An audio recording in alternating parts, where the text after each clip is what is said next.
Assalamualaikum warahmatullahi wabarakatuh. Perkenalkan, nama saya Robi Sulistyo dengan NIM akhir 003.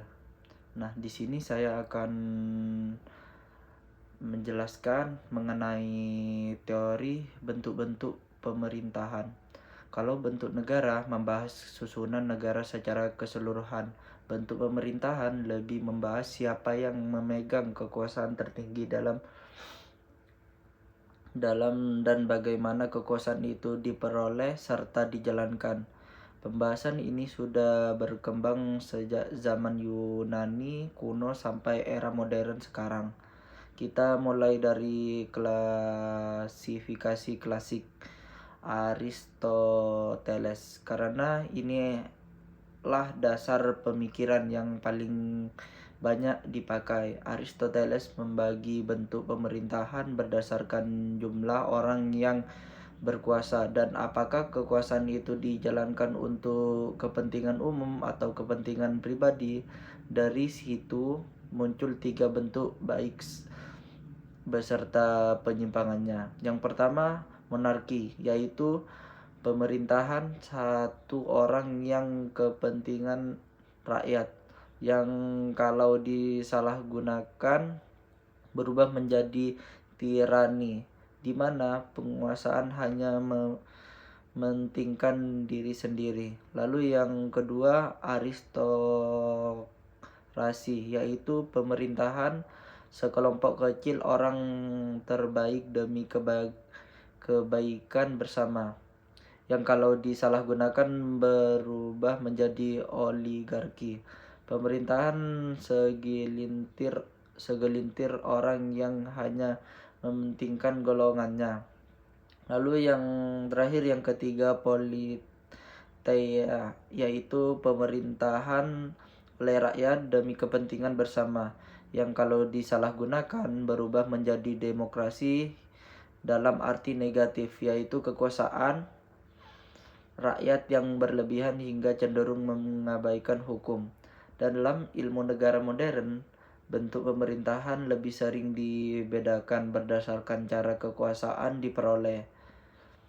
Yang pertama, monarki, yaitu pemerintahan yang dipimpin raja atau ratu secara turun-temurun. Monarki terbagi menjadi monarki absolut, di mana kekuasaan raja tidak dibatasi, dan monarki konstitusional, di mana kekuasaan raja dibatasi konstitusi sehingga raja hanya jadi simbol negara, sementara pemerintahan dijalankan perdana menteri seperti di Inggris atau Belanda.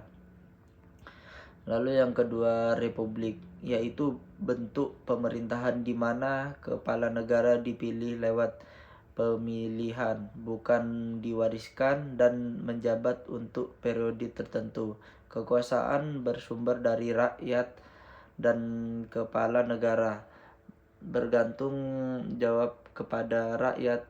Indonesia menganut bentuk republik, di mana presiden dipilih langsung oleh rakyat lebih lewat pemilu untuk masa jabatan 5 tahun.